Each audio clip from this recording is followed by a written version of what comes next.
Quand on parle de tiers-monde, j'ai la tête qui gonfle, la tension qui monte. Parce que dans les noms, il y a tas de fortune qui y abondent.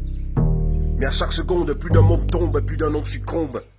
Et la route qui mène au développement s'avère foutrement longue.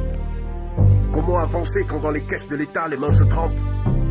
Quand ceux qui nous dirigent sont les premiers qui nous trompent. Je parle de ces ganaches qui gambillent sur le seil du pays, qui nous pillent, nous poussent dans l'abîme avec leur fumisterie. Avec leur démagogie devenue aujourd'hui ces cris de polichinelle. Ils nous ont promis terre et ciel qu'on allait voir le bout du tunnel. Mais chaque jour, les mêmes problèmes, les mêmes galères, les mêmes peines, les mêmes misères qui se déchaînent et l'évolution sans cesse freine. Les jeunes ne savent plus quelle personnalité prendre pour modèle, car la médiocrité et l'imbécilité avancent de plus belle. On ne sait plus quel métier exercer, la corruption est à l'excès, le geste qui sauve et si t'es complexé, t'as pas l'accès. On a voulu parler de nos besoins, ils ont dit qu'on fait du foin. Ici ne parle que ceux qui sont grands ou à défaut tu aimes ton groin. Mais pour être grand dans mon pays, il faut piller les deniers publics. Et c'est l'exemple qu'on nous montre dans les hautes sphères de la République. On nomme certains fumistes comme ministres, dommage que j'ai pas la liste. Et pour l'installation, les millions surgissent pendant que le peuple glisse. Le service pour l'intérêt personnel et non commun a pris le dessus, c'est pour ça qu'on se retrouve dans le coma. Ce pays tue les jeunes, oui, ça va le zéro, on l'a déjà dit. Mais c'est pas parce qu'on n'a pas tradit qu'on va dire que le Cameroun n'est pas le paradis. Vous voulez que je vous dise? Je me suis réveillé très mal, j'ai même pas dormi ce soir. Comment voulez-vous qu'on ait des rêves quand on n'a même plus de sommeil? Je suis indigné, oui, qu'est-ce qui s'est passé à Kumba? Des enfants exécutés de manière arbitraire. Mais qu'est-ce qu'on vit là? C'est l'horreur, c'est l'enfer. Oui, je suis devant une salle de classe. Je suis devant une salle de classe, c'est pas un combat, mais c'est symbolique. Symbolique pourquoi? Oui, parce que ces enfants ne demandaient qu'à avoir du savoir. Ils cherchaient des connaissances. Ils n'avaient pas d'armes, ils avaient des stylos. Mais j'ai envie de dire, des fous furieux, des malades, ont décidé d'exécuter ces enfants. Oui, d'arracher la vie des innocents pour une cause qui, depuis un temps, devient de la folie. Oui, d'accord, vous êtes partant pour une séparation de l'État, oui. Mais allez-vous gouverner les cadavres? Avez-vous des enfants? Quand vous posez un acte pareil, quand vous rentrez chez vous, vous regardez droit votre femme ou des enfants si vous en avez. Je dis non. Il faut que ça cesse. C'est vrai que c'est pas le premier cas. On a vécu garde, oui. Cette fois-là, c'était l'armée qui avait commis des bavures. Oui.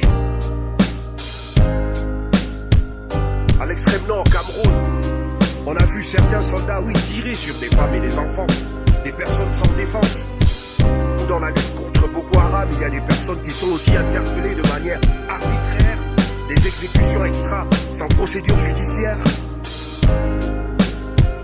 S'il faut rentrer dans un certain nombre d'irrégularités, on va comprendre qu'on marche la tête à l'envers.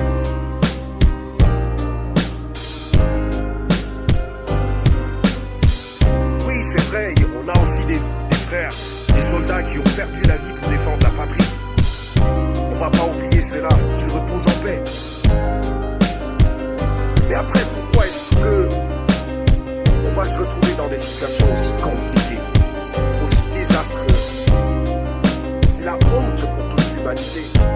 Aujourd'hui, des projecteurs soient braqués sur le Cameroun, toujours dans la négativité.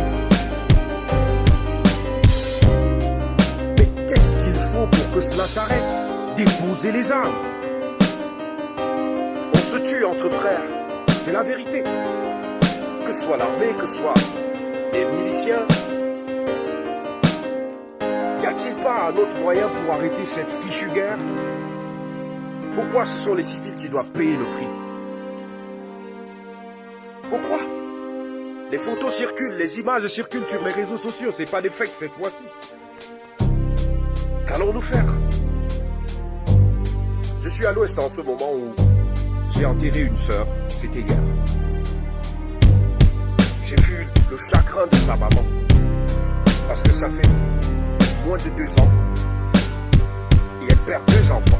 Le premier est décédé l'année dernière de suite d'accident à Baroussa. La deuxième est décédée il y a quelques jours de maladie. Une mère dévastée. Combien de fois les parents donc qui perdent les enfants parce qu'un beau jour, des fous furieux se lèvent et disent qu'on va tirer sur les enfants pour défendre une cause. Mais de quelle cause il s'agit? Au départ, c'était la séparation de l'État, mais il est clair qu'aujourd'hui, c'est devenu autre chose. C'est du terrorisme. Oui, il ne faut pas avoir froid aux yeux de le dire. Ce qui est un peu embêtant dans ce pays, c'est qu'on a cultivé la peur. Oui. Des fois, en tant que journaliste, j'ai voulu dénoncer sur ma page.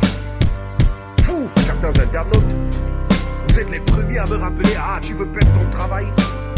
Tu ne veux plus travailler à Canal 2? Non mais arrêtez. Où est le rapport? On doit plus s'exprimer? On doit plus dénoncer? On doit plus dire les vérités?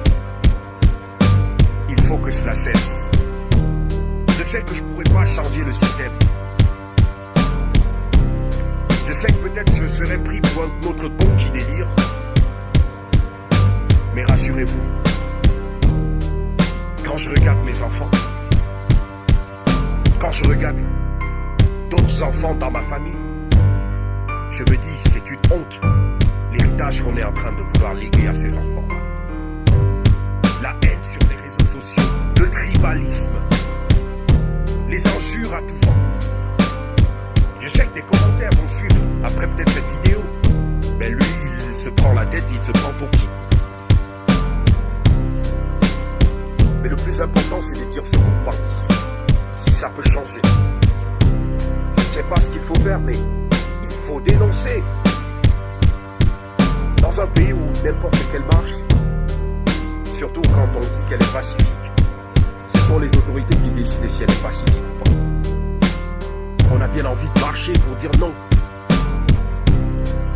On va même le faire, mais ils seront les premiers à nous prendre pour des brigands, à nous arrêter, à nous mettre en prison, à nous interdire des visites. C'est de ça qu'il s'agit. C'est de ça qu'il s'agit. Mais il faut que cela cesse. On est un pays, et s'il est vrai qu'on est un et indivisible, prenons la solidarité, prenons l'union. Il faut faire quelque chose pour que cette fichue crise s'arrête. Mon premier fils, je l'ai eu avec une compatriote, paix à son âme, du nord-ouest Cameroun. Mon premier fils, il a 11 ans. À chaque fois, je me dis, mais il grandit dans des bruits, des balles et autres. Il a eu la chance de partir de là vivant. Mais combien d'autres enfants auront cette chance-là? Combien d'autres enfants auront cette chance-là si on est capable de tirer sur des enfants qui partent chercher le savoir? Tirer sur des personnes sans défense, sans armes. Il n'y a pas d'explication à ça, c'est de la folie. Il faut trouver un remède. Il faut que la nation s'indigne.